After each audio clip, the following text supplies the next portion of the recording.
মার্কিন উপকূলে দেখা দিয়েছে কেয়ামতের মাস। এই জাতীয় মাসগুলো যখন দেখা দেয়, এটা কি আসলে কেয়ামতের আলামত কিনা?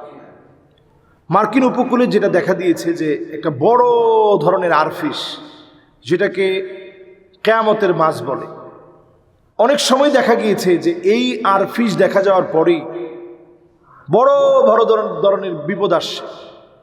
এই আরফিশ দেখা যাওয়ার পরেই বড় বড় ধরনের বিপদ এসেছে। যেমন ধরেন টুইন টাওয়ারের হামলা, এটা তারা বলে আর কি।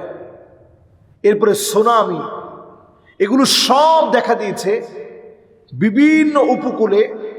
সমুদ্রের একেবারে গভীরে অবস্থান করা এই আরফিশ যখন উপকূলে বেশি উঠছে, এরপরেই বড় বড় ধরনের বিপদ দেখা দিয়েছে।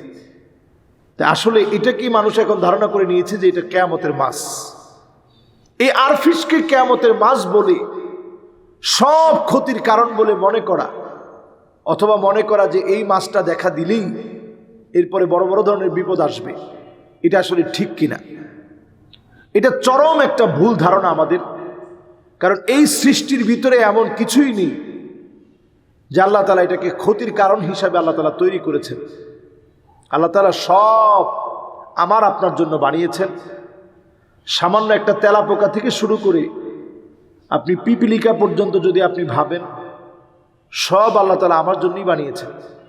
সাপের যে বিষাক্ত সাপের বিষগুলো, এগুলো আমার কল্যাণের জন্যই আল্লাহ তাআলা বানিয়েছেন। সব আমার কল্যাণের জন্য আল্লাহ তাআলা দিয়েছেন। এই জন্য সমুদ্র উপকূলের বিভিন্ন জায়গাতে যখন আরফিশ বেশি উঠবে, আপনি মনে করবেন এটার জন্য সুনামি হয়েছে, এটার জন্য সিডর হয়েছে, এটার জন্য করোনা আসছে, এটার জন্য বড় ধরনের বিপদ হয়েছে, টুইন টাওয়ারে হামলা হয়েছে এটার কারণে। এই জাতীয় কোনো ধারণা করার সুযোগ ইসলাম আপনাকে দেয়নি। হাদিসের ভিতরে পরিষ্কার আসছে, লা খায়রা ইল্লা খায়রু, কল্যাণ যত আছে এই সব কল্যাণ আল্লাহ রাব্বুল আলামিন দিয়ে থাকেন। ওয়ালা তায়রা ইল্লা তায়রু, যত রকমের আমরা মনে করি যে এইটা অশুভ, এখন বের হইছি, বাস একটা চৌকাটের সাথে আমার পাটা বাড়ি লেগে গেছে, প্রথমে বের হতে একটা ধাক্কা লেগে গেল, আহারে আজকের দিনটাই মনে হয় অশুভ যাবে। পরে আপনি গিয়ে দেখলেন সত্যিই ওই দিনটা অশুভ হয়েছে। তা আপনার মনের ভিতরে একটা ধারণা হয়ে গেছে যে আজকে বের হতে গিয়ে ধাক্কা লাগার কারণে এরকম অশুভ হয়েছে। অনেক সময় আমরা বিভিন্ন লোকদেরকে বলি, আহারে এই লোকটা একটা অশুভ লোক, পরে দেখলেই ওই দিনটা আমার কঠিন যাবে। দেখা গেল সত্যি আপনি তাকে দেখলেন, পরে দিনটা কঠিন হয়ে গেছে। আপনি ভাবা শুরু করলেন যে তার কারণে আমার দিনটা কঠিন হয়ে গেছে। এই মারাত্মক ভাবা ধ্যান ধারণা, এগুলো ইসলাম সরাসরি আমাদের জন্য নিষিদ্ধ করেছেন, হারাম করেছেন।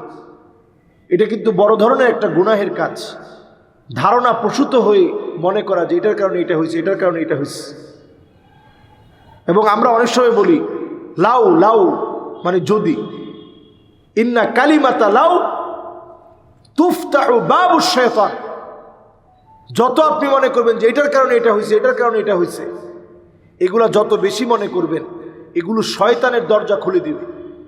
এই জন্য আপনি যদি মনে করেন যে আরফিশের কারণে বড় বড় ধরনের ক্ষতি হচ্ছে, কেয়ামতটা আমাদের সন্নিকটে চলে আসছে, কেয়ামতের মাস বানায় দিলেন, এগুলো সব চিন্তা করা আমাদের জন্য বড় ধরনের ক্ষতি নিয়ে আসবে, আমাদের জন্য বড় ধরনের অকল্যাণ নিয়ে আসবে।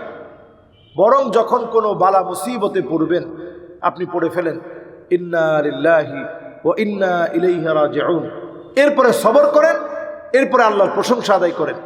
নবী সাল্লাল্লাহু আলাইহি সাল্লাম বলছেন, আজাবান লি আমরিল মুমিন ইন্না আমরাহু কুল্লাহু খায়র। মুমিনদের বিষয়টা বড় আশ্চর্যজনক। মুমিন বিপদে পড়বে, মুসিবতে পড়বে, এরপরেও মুমিন অন্য কোনো চিন্তা করবে না। বিপদে মুসিবতে পড়েও আল্লাহ শুকরিয়া আদায় করবে। আবার যখন আল্লাহ নিয়ামত দিবে, তখন সে খুব বেশি অস্থির হয়ে যাবে না, বরং নিয়ামতের সময়ে সে আল্লাহকে স্মরণ করবে। এই জন্য নিয়ামত আল্লাহ তাআলা বৃদ্ধি করে দিবেন। আল্লাহ তাআলা আমাদেরকে বোঝার তৌফিক দান করুক। সৃষ্টির কোনো কিছু অকল্যাণের জন্য আল্লাহ তাআলা দেননি, আমার জন্য কল্যাণের জন্য আল্লাহ তাআলা দিয়েছেন। কাজেই কোনো আরফিশকে কিয়ামতের মাস বলে, বিপদের কারণ বলে মনে করা, এটার কোনো সুযোগ নেই। আসসালামু আলাইকুম ওয়া রাহমাতুল্লাহি ওয়া বারাকাতুহু।